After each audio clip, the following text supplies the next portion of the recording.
I never thought my own family would betray me like this. Not after everything I'd sacrificed for them over the decades. But here I was, 80 years old, sitting in a sterile room at Sunny Pines retirement home, while my son Robert and his wife Diane were living in my house, the house I had paid for, the house I still legally owned. My name is Marylene Mitchell. I was born in 1943, lived through wars, recessions, and personal tragedies, but nothing prepared me for the pain of being discarded by my own flesh and blood. I'm not senile, despite what they told the doctors. My body might be failing me in small ways, but my mind is as sharp as it ever was, sharp enough to remember every detail of how I ended up here, and sharp enough to plan what I was going to do about it. The room they'd put me in was small but clean, a single bed with rails that made me feel like a toddler who might fall out in the night. A dresser with 3 drawers, barely enough for the few possessions they'd allowed me to bring. A television mounted on the wall that I rarely turned on. The news only depressed me, and the shows they made these days were filled with violence and sex. A window that looked out onto a small garden where residents in wheelchairs were parked on sunny days, like plants set out to photosynthesize. It had been 3 months since they'd brought me here. 3 months of tasteless food, patronizing staff who called me dear and sweetie, and weekly visits from Robert that grew shorter each time. Diane had stopped coming altogether after the 2nd week. "Mom, it's for the best," Robert had said that terrible day, his hand on my shoulder as the nurse checked my blood pressure. "You can't live alone anymore. Remember when you left the stove on? What if there had been a fire? One mistake, one single mistake after decades of independence. And suddenly, I was incompetent. I'd left the kettle on, not the stove, and I'd realized it myself after only a few minutes. But Robert had walked in at exactly the wrong moment, and that was all it took.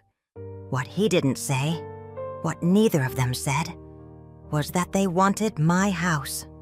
My beautiful 3-bedroom colonial in a neighborhood that had become increasingly desirable as the years passed. The house where I'd raised Robert after his father died, working 2 jobs to pay the mortgage.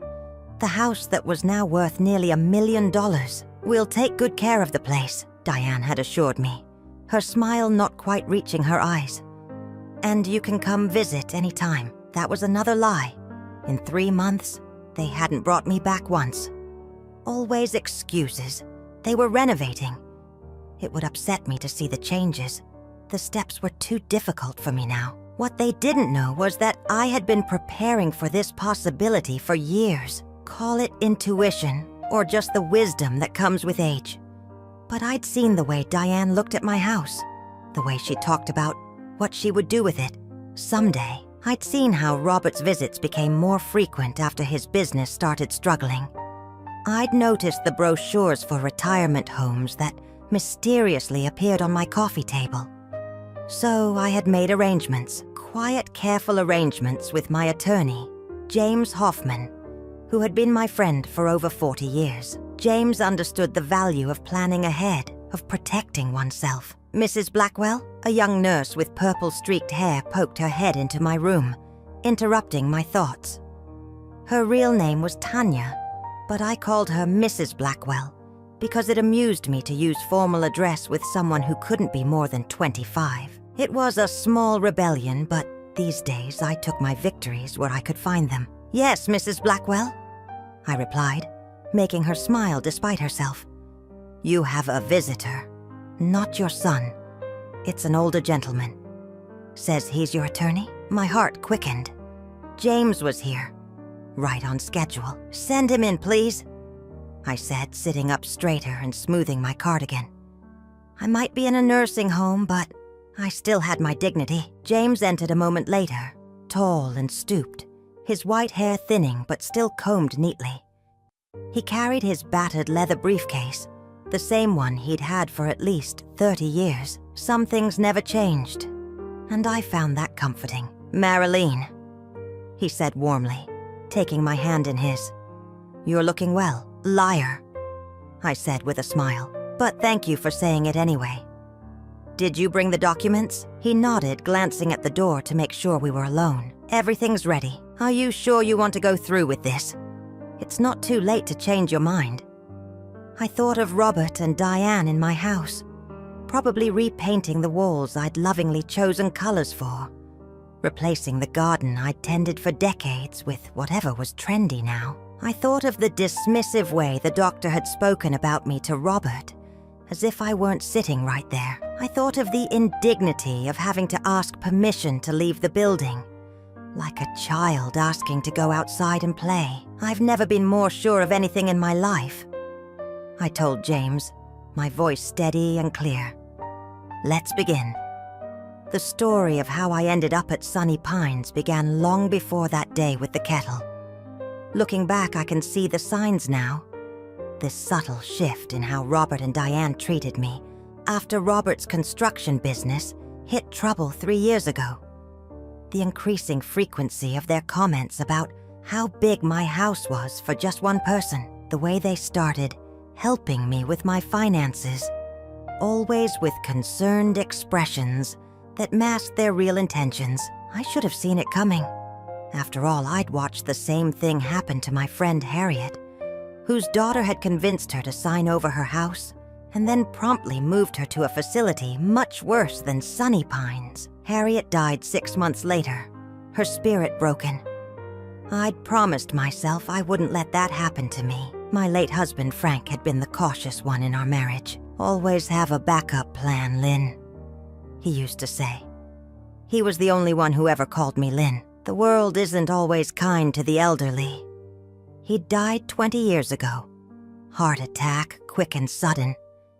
But I'd taken his advice to heart.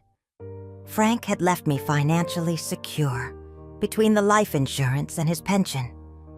I'd invested wisely over the years, living comfortably but not extravagantly. Robert knew I had money, but he didn't know exactly how much or where it was.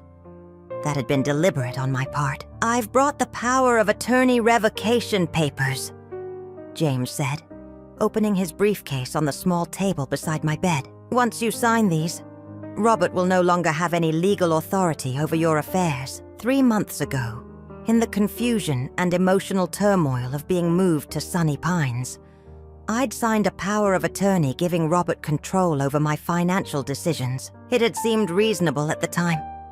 I was upset, disoriented by the sudden change, and he'd presented it as a simple precaution. Just in case you need anything while you're settling in, Mom, he'd said. What he hadn't mentioned was that he planned to use that power to start transferring my assets into his name. James had discovered this just 2 weeks ago, when he'd gone to check on my accounts as part of our long-standing arrangement. He's moved about $50,000 so far, James told me, his voice tight with controlled anger. I've put a temporary freeze on the accounts, but we need to act quickly. I signed the revocation papers with a steady hand. Age might have spotted my skin and stiffened my joints, but my signature was still as firm and clear as it had been decades ago when I signed the mortgage papers for my house. What about the trust? I asked as James carefully placed the signed documents back in his briefcase. Already activated, he assured me. As of last week, your house and the majority of your assets are in the irrevocable trust we set up 5 years ago. Robert has no idea. The trust had been my insurance policy, a legal arrangement that protected my assets while still allowing me to benefit from them during my lifetime. Robert couldn't touch what was in the trust, no matter what papers he had me sign. And the house? I asked, the question that had been burning in my mind for 3 months. James allowed himself a small smile. That's where it gets interesting. According to the terms of the trust, Robert and Diane have been living there illegally since they moved you out. They have no legal right to occupy the property. A warm satisfaction spread through me. They thought they'd been so clever, but they'd underestimated their elderly mother. A mistake many people made, assuming that age equaled weakness or gullibility. So, what happens now? I asked, though I already knew the answer. James and I had planned this carefully over several meetings before I'd been taken to Sunny Pines. Now, James said. "We give them a choice. They can either move you back home and provide for in-home care, as specified in the trust, or they can find somewhere else to live. The trust is explicit. The house is to be your residence for as long as you wish to live there. If that's not possible due to medical reasons, the house is to be sold, and the proceeds used for your care. And if they refuse, then we proceed with formal eviction, and if necessary, legal action for the financial exploitation of an elder. I've already spoken with Detective Reeves at the Financial Crimes Unit. He's very interested in the money Robert has transferred out of your accounts." I nodded, feeling a complex mix of emotions. I took no joy in the thought of legal action against my own son, but neither could I allow this betrayal to stand. Sometimes love meant setting boundaries, even painful ones. "There's something else you should know," James said, his expression softening. "The medical evaluation Robert used to move you here. I had Dr. Winters review it. She says it's flimsy at best, possibly fraudulent. Your occasional forgetfulness and that one incident with the kettle wouldn't qualify you for residential care under normal circumstances." This didn't surprise me. The doctor who had examined me had spent all of 15 minutes in my company, most of that time talking to Robert rather than to me. "So they manipulated the medical assessment too," I said quietly. "It appears so. Dr. Winters is willing to perform a new, independent assessment. If she finds you competent to live independently, which frankly I have no doubt she will, that will strengthen our position considerably." I looked around the small room that had been my prison for the past 3 months. The institutional beige walls, the faint smell of disinfectant that never quite masked the underlying odors of age and illness. I thought of my garden at home, which would be neglected by now. The roses would need pruning, the bird feeders would be empty. "I want to go home, James," I said simply. "I want my life back." He patted my hand, his eyes kind behind his wire-rimmed glasses. "That's exactly what we're going to do, Marylene. But first, we need to deal with Robert and Diane." "When?" I asked. "I've arranged to meet them tomorrow at the house. I told them it was about some paperwork regarding your assets. They don't suspect anything yet." I smiled, feeling more like myself than I had in months. "I want to be there." James looked uncertain. "Are you sure that's wise? It could get confrontational." "I'm sure," I said firmly. "This is my house, my life. I won't hide in the shadows while others decide my fate. Not anymore." After a moment, James nodded. "All right. I'll pick you up tomorrow at 10. Do you need to sign yourself out or?" "I'm not a prisoner, despite how they've treated me," I said with a touch of bitterness. "Residents are allowed to leave for the day with proper accompaniment. You qualify." As James packed up to leave, promising to return the next morning, I felt a surge of anticipation. Tomorrow would be difficult, painful even, but necessary. Robert and Diane had made their choice 3 months ago. Now it was my turn to make mine. Sleep eluded me that night. I lay awake in the narrow bed, listening to the muffled sounds of the nursing home, the squeak of rubber-soled shoes in the hallway, the occasional moan from a resident in pain, the mechanical hum of the building itself. My mind raced with thoughts of the confrontation to come. I wasn't naive.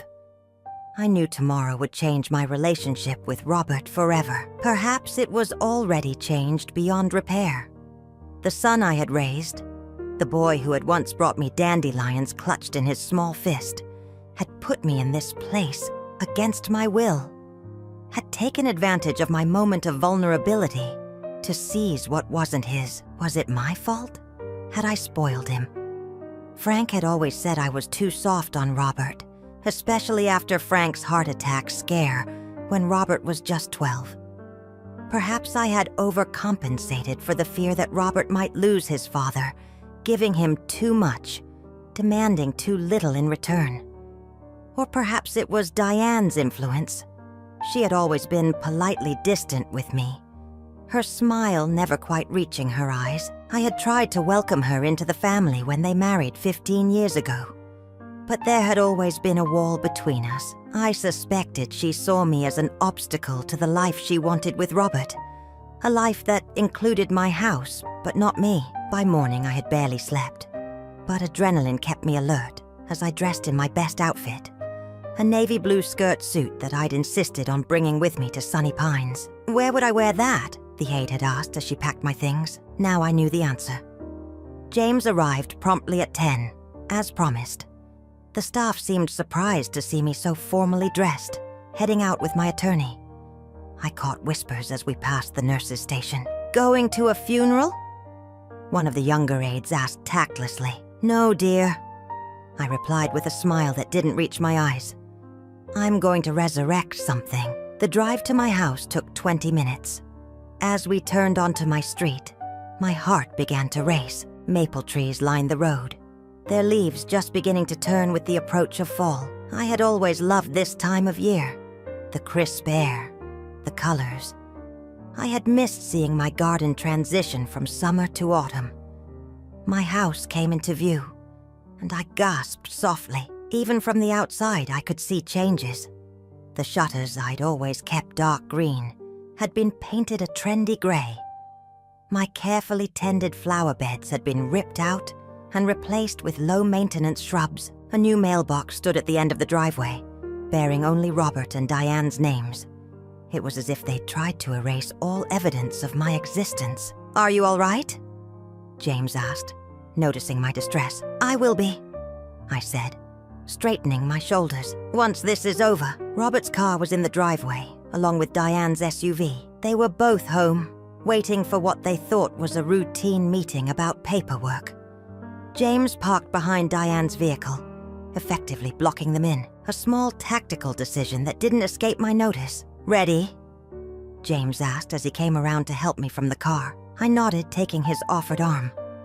My legs felt unsteady, but whether from age or emotion, I couldn't tell. We approached the front door, my front door, and James rang the bell. A strange sensation, having to announce myself at my own home. Robert answered, his expression shifting from professional welcome to shock when he saw me standing beside James. Mom? He said, his voice rising in surprise. What are you doing here? Hello, Robert, I said calmly. I've come to discuss something important with you and Diane. He hesitated, blocking the doorway. This isn't a good time. The house is a mess and... Robert, James interrupted firmly. This meeting concerns your mother's property and legal affairs. I suggest we continue inside. Reluctantly, Robert stepped aside, allowing us to enter. The foyer was just as I remembered. But as we moved into the living room, I saw more changes. My antique furniture was gone, replaced by modern pieces in gray and white. The walls, once a warm yellow I'd chosen because it reminded me of sunshine, were now a stark white. Family photos had been removed, including the portrait of Frank that had hung over the fireplace for decades. Diane emerged from the kitchen, wiping her hands on a towel. She froze when she saw me. Marylene, she said, her surprise quickly masked by a tight smile.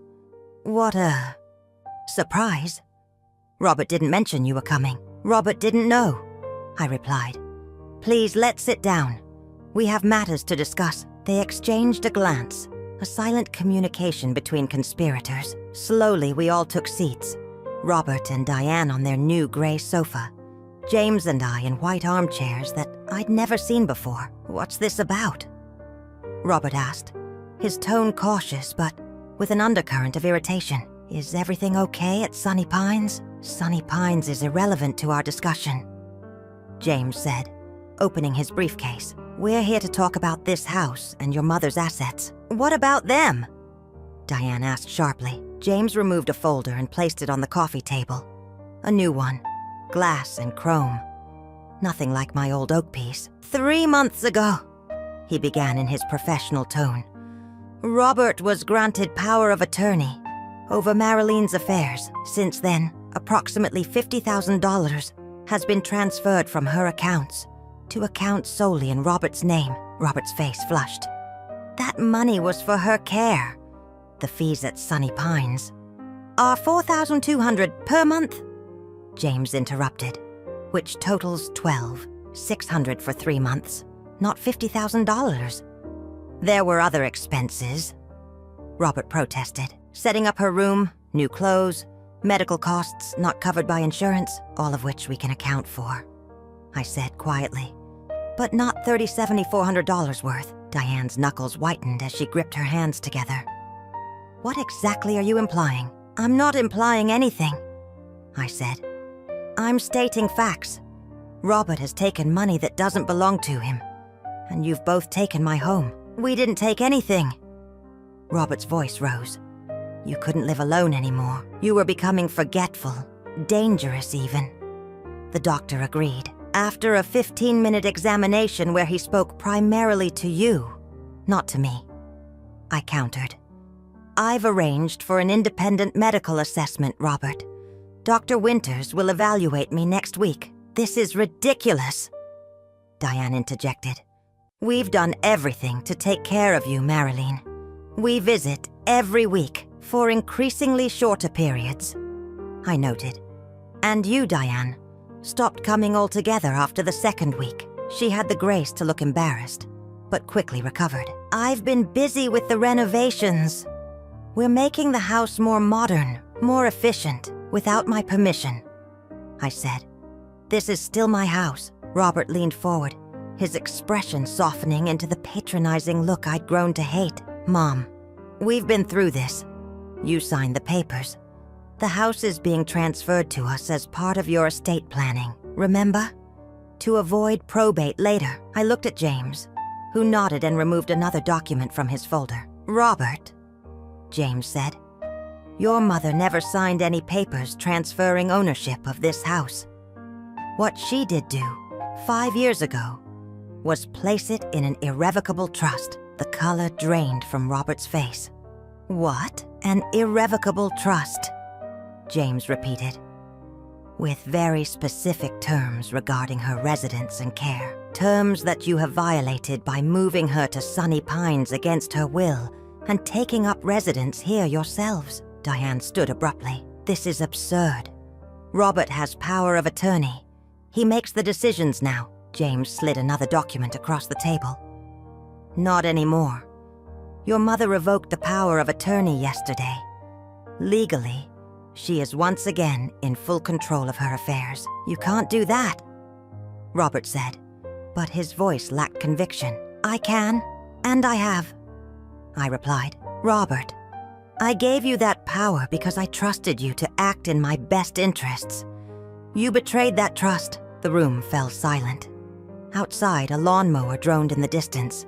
Inside, the weight of decades of family history hung in the air between us. So what now? Robert finally asked, his voice small. You're going to sue your own son. That depends on you, I said, feeling a deep sadness beneath my resolve. I'm giving you a choice. The tension in the room was palpable as Robert and Diane absorbed the implications of what James and I had just revealed.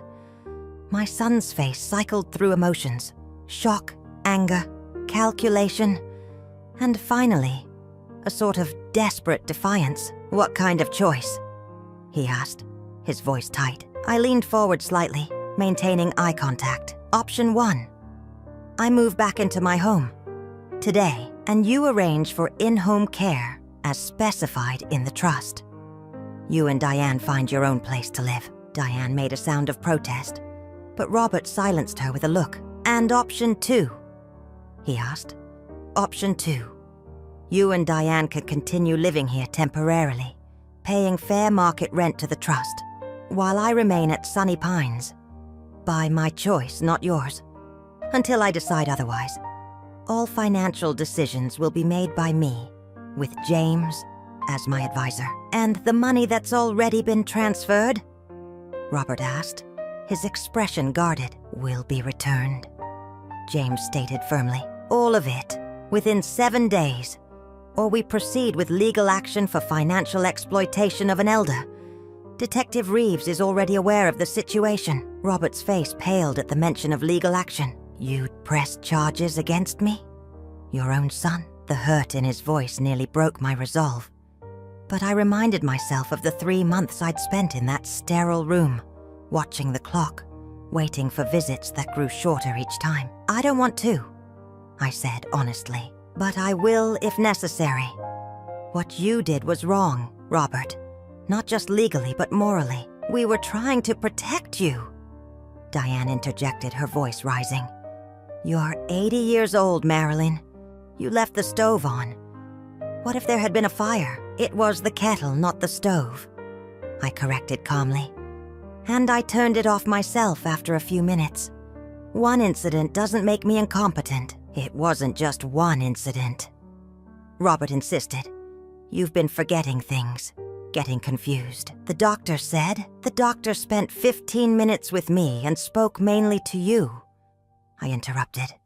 As I said, I've arranged for an independent assessment with Dr. Winters. James cleared his throat. Perhaps we should focus on the decision at hand. Which option will it be? Robert and Diane exchanged glances, having one of those silent conversations that married couples perfect over time. I remembered having those with Frank. The ability to communicate volumes with just a look. The memory brought a pang of loneliness that I quickly suppressed. We need time to think, Robert finally said. This is a lot to process, James shook his head. I'm afraid time isn't a luxury we have in this situation. Your mother has been removed from her home for 3 months, against her wishes. A decision needs to be made today. Today? Diane's voice rose in disbelief. We can't possibly find a new place to live today. You don't have to, I said. If you choose option 2, you can stay temporarily, while you look for something else. But I need your decision now on which path we're taking. Robert stood up and began pacing, a habit he'd had since childhood when faced with difficult choices. This isn't fair. We've put money into renovating this place. Without my permission, I reminded him. You had no right to make those changes. We thought we were doing what was best for everyone. He insisted, but his voice lacked conviction. I looked around at my transformed living room, at the cold, modern furniture that had replaced pieces I'd cherished for decades. Best for everyone? Or best for you? Diane stood up suddenly. I need some air, she announced, and walked quickly to the kitchen. Through the doorway, I could see her leaning against the counter, her shoulders tense. Robert watched her go, then turned back to me, his expression hardening. You've always done this, you know. Made me feel guilty for wanting my own life, my own things. The accusation stung. That's not true, Robert. I've always supported your independence. Really? His voice dripped with sarcasm. Is that why you held on to this house all these years? Even though it's way too big for one person? Because you were supporting my independence. I held on to this house because it's my home, I said simply. The home where I raised you after your father died. The home I paid for with 2 jobs when money was tight. And now you're using it to manipulate me. Just like always. James started to intervene, but I held up a hand to stop him. This had moved beyond legal matters into the territory of old wounds and family dynamics. Robert, I said quietly, I'm not trying to manipulate you. I'm trying to reclaim what's rightfully mine. My home, my independence, my dignity. You took those things from me when you moved me to Sunny Pines against my will. We thought it was for the best. He repeated, but with less certainty. The best would have been to talk to me honestly, to ask what I wanted, what I needed, to treat me as a person capable of making my own decisions, not as a problem to be solved. He looked away, unable to meet my eyes. In that moment, he reminded me so much of the little boy who would look at the floor when caught in a lie. Despite everything, my heart ached with love for him. Complicated, painful love, but love nonetheless. Diane returned from the kitchen, her composure restored. If we choose option 1 and move out, where are we supposed to go? The housing market is terrible right now. That's not my concern, I said, more harshly than I intended. Softening my tone, I added, you had no problem finding a place for me when it suited your purposes. Robert flinched at that, and I knew my words had hit home. What about a compromise? He suggested. We could all live here together. The house is certainly big enough. I considered this for a moment. The thought of sharing my home with Diane, who had never made any effort to hide her resentment of me, was unappealing. And Robert had shown that he couldn't be trusted to respect my autonomy. No, I said firmly. That won't work. The trust is clear about my right to live here independently, with appropriate care if needed. Not as a guest in my own home. Robert's shoulders slumped in defeat. He looked at Diane, who gave a small, tight nod. Fine, he said. Option 2, we'll pay rent while we look for somewhere else. But I want a formal agreement about how long we have to find a new place. James nodded. That's reasonable. I suggest 3 months, with the understanding that you'll be making a good faith effort to relocate during that time. And the money? Robert asked. All of it returned within 7 days. James repeated. Non-negotiable. Robert nodded reluctantly. I'll transfer it back. Good, James said, pulling out more papers from his briefcase. I've prepared a rental agreement based on current market rates for this neighborhood. We can finalize the details now. As James and Robert went over the terms of the agreement, I found myself studying my son's face. There were lines there that I didn't remember. A weariness around his eyes that spoke of struggles I might not fully understand. For a moment, I wondered if I was being too harsh, if there were financial pressures or other factors driving his actions that he hadn't shared with me. But then I remembered the cold calculation it had taken to move me out, to begin transferring my assets, to erase my presence from my own home. Whatever his reasons, his methods had been cruel and dishonest. Diane sat silently, her expression unreadable. I wondered what role she had played in all this. Had she been the instigator, or merely a willing accomplice? It hardly mattered now. There's one more thing, I said as Robert prepared to sign the rental agreement. I want to collect some of my personal belongings today to take back to Sunny Pines. Family photos, some books, my jewelry box. Robert looked uncomfortable. Some of those things might have been relocated during the renovations. Meaning what exactly? I asked, a new tension creeping into my voice. Diane cleared her throat. We donated some of the older furniture and things we thought you wouldn't need anymore. To make room for the new pieces, a cold anger washed over me, without my permission. What exactly did you donate, Diane? She shifted uncomfortably. Just some old furniture, books, knickknacks, things that didn't fit the new aesthetic. My things, I said, my voice dangerously quiet. My memories. My life. Mom, it was just stuff, Robert said dismissively. Most of it was outdated anyway. In that moment, I realized the full extent of what they had done. They hadn't just moved me out. They had tried to erase me, to remove all traces of my existence from the house, so they could remake it in their image. I want to see what's left, I said, standing up. Now, the walk through my own home felt like navigating a foreign country.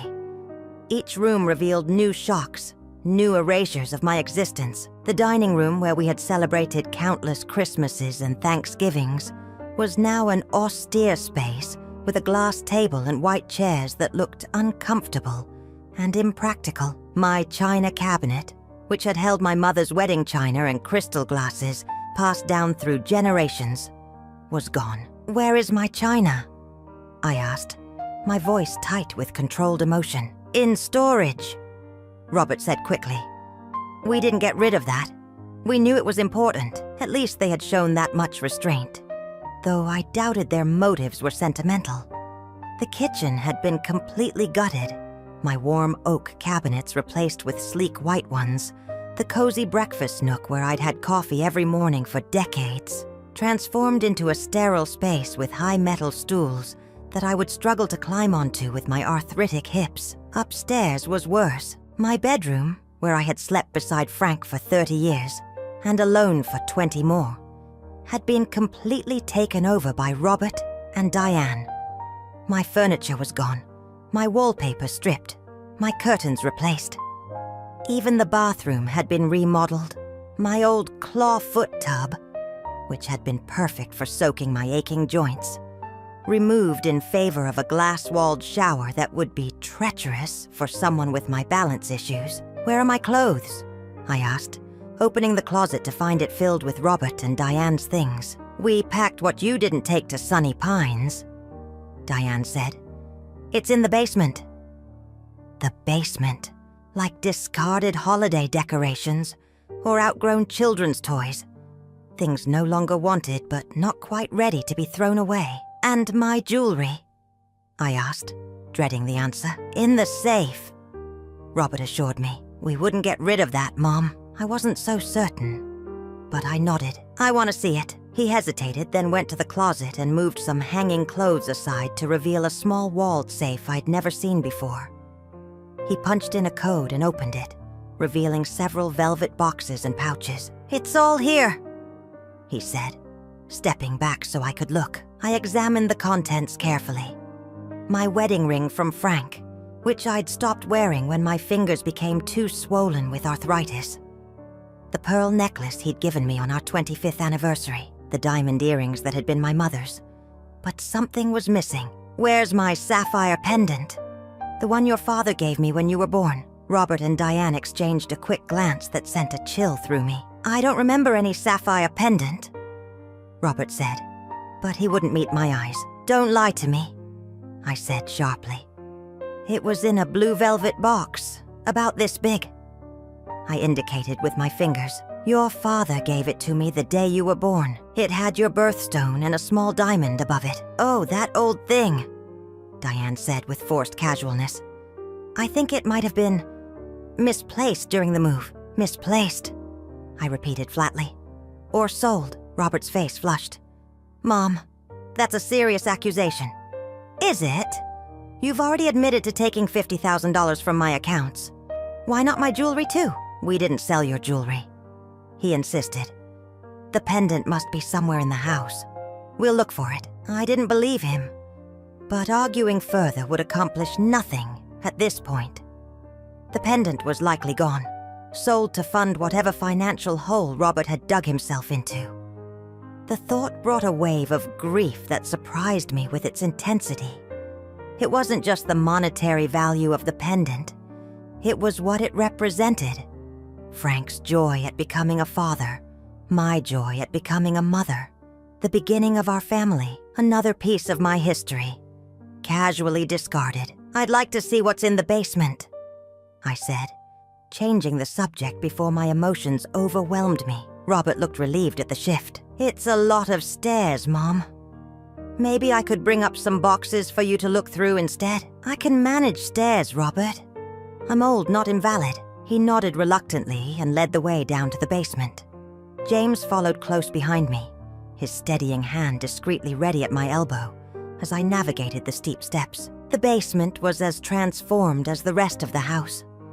Frank's old workshop, where he had spent countless hours building birdhouses and repairing furniture, had been converted into a home gym with expensive-looking equipment.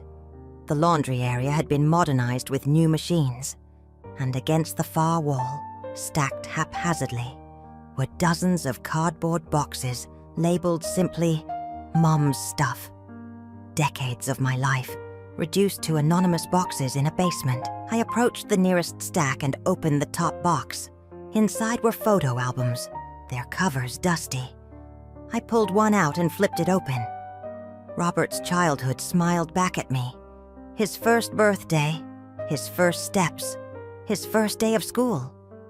Memories preserved in fading color, now relegated to a dark corner. "I'll take these," I said, closing the album. "And I want to go through the rest of these boxes properly, but not today.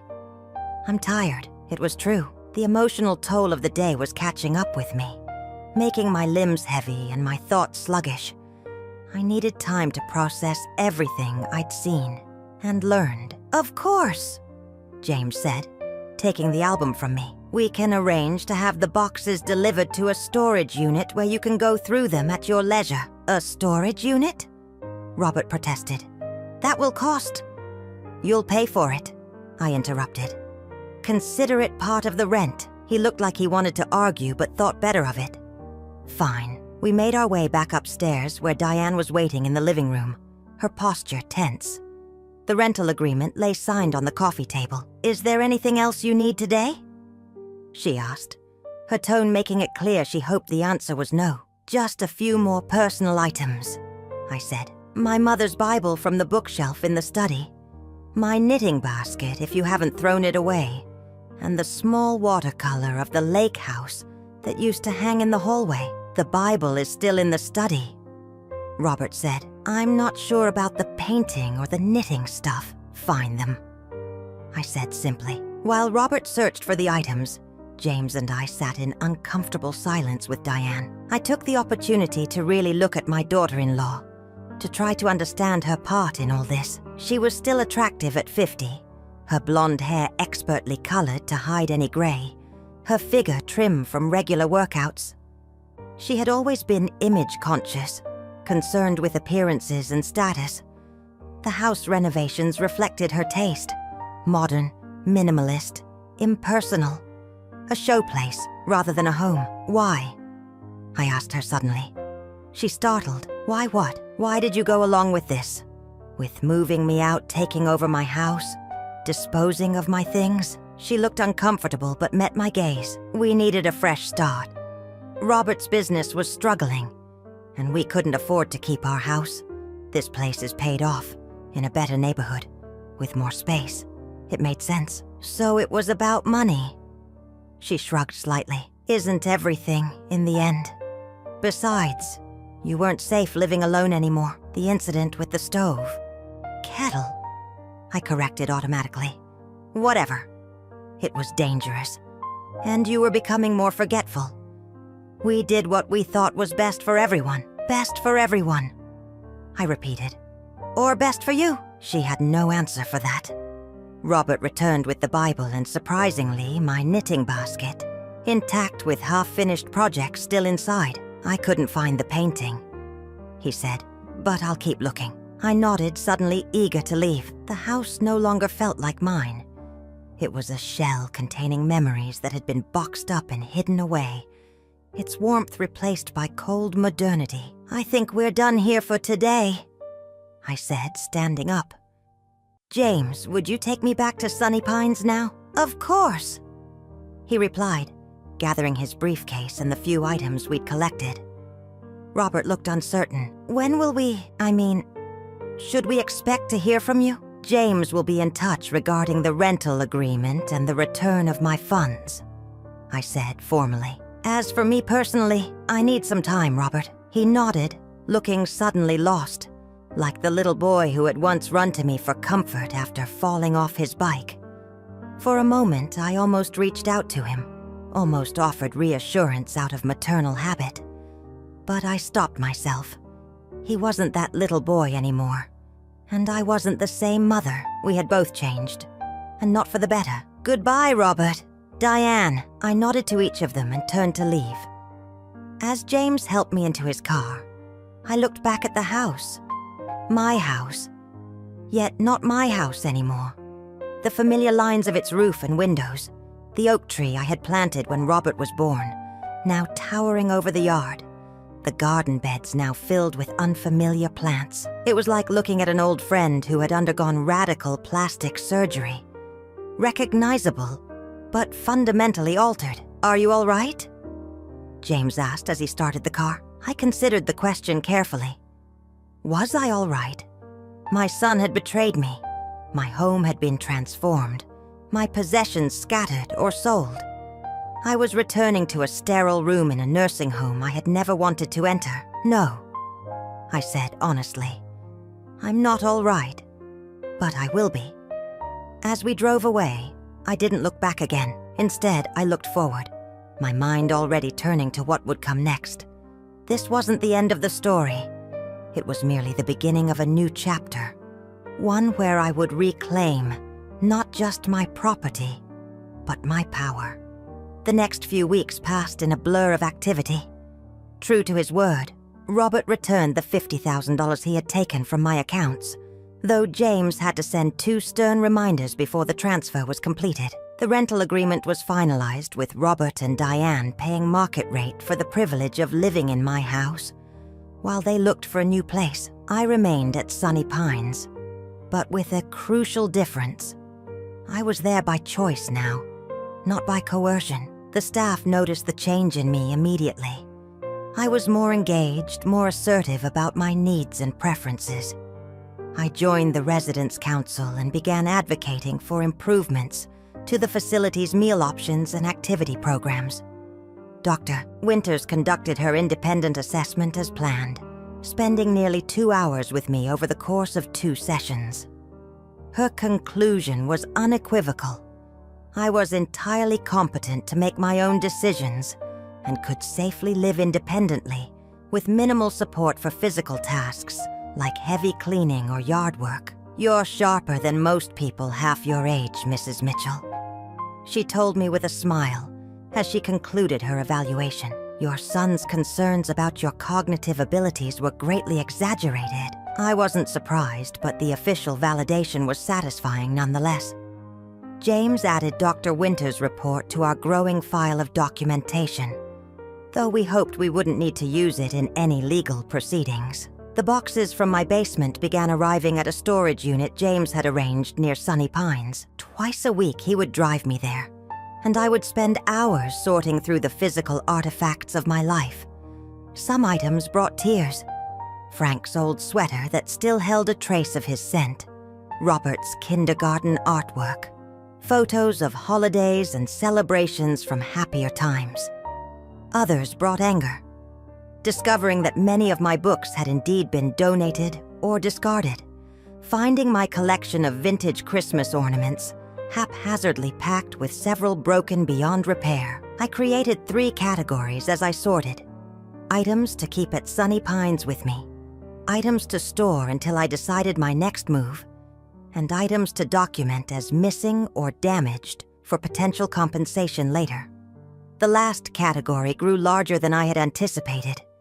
Through it all, I didn't contact Robert directly. Our communication went through James, formal and businesslike. Robert made one attempt to visit me at Sunny Pines about 2 weeks after our confrontation, but I refused to see him. I wasn't ready. The wound was still too fresh, the betrayal too raw. Diane never attempted to contact me at all. It was during this period of reassessment and reorganization that I reconnected with my old friend Margaret. We had been close for decades, but had drifted apart in recent years as her health declined, and she moved to Arizona to live with her daughter.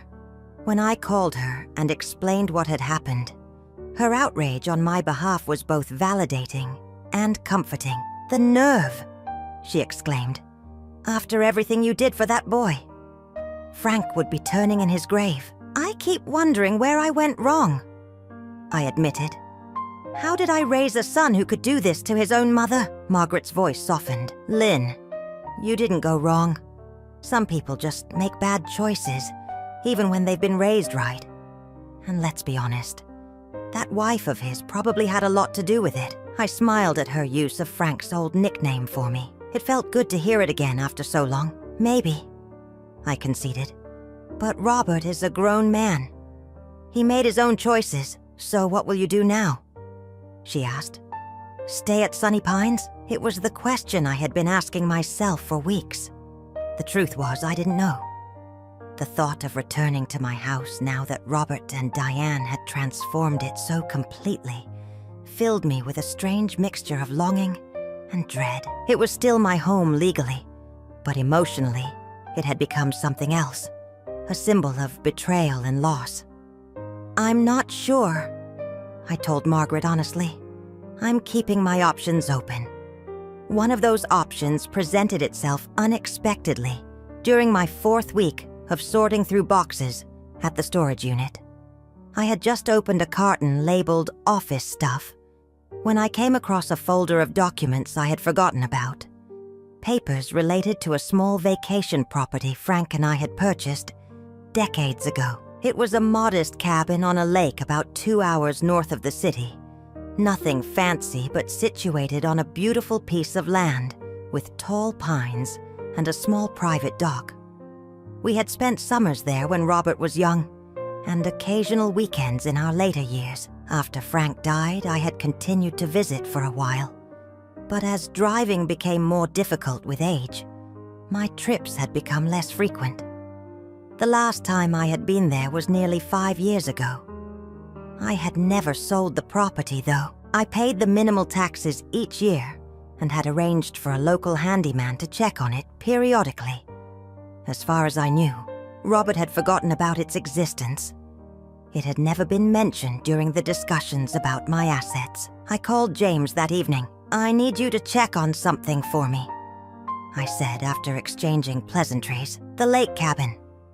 I want to know what condition it's in." "The cabin?" He sounded surprised. "I didn't realize you still owned it. Neither does Robert, apparently," I said with a touch of satisfaction. It wasn't included in the power of attorney discussions, and he never brought it up. I think he genuinely forgot about it. "I'll make some calls," James promised. "Are you thinking what I think you're thinking?" I smiled to myself. "Maybe. Let's see what we find out first." 3 days later, James picked me up from Sunny Pines for what the staff believed was another trip to the storage unit. Instead, we drove north, out of the city, and into increasingly rural landscapes. As the highway gave way to country roads, I felt a weight lifting from my shoulders. The familiar route brought back memories of happier times. Robert in the back seat with his comic books, Frank singing along to the radio, the anticipation of peaceful days by the water. "Are you sure about this?" James asked as we turned onto the gravel road that led to the cabin. "It's been 5 years since anyone lived here. I'm not sure of anything these days," I admitted, "but I need to see it." The cabin came into view as we rounded the final bend, a simple A-frame structure with a wide porch facing the lake. It looked smaller than I remembered, and definitely weathered, with peeling paint and a sagging step. But it was still standing, still mine, and most importantly, untouched by Robert and Diane's modernizing zeal. James parked, and we sat for a moment, taking in the scene. The late autumn sun sparkled on the lake, and a light breeze stirred the pine needles.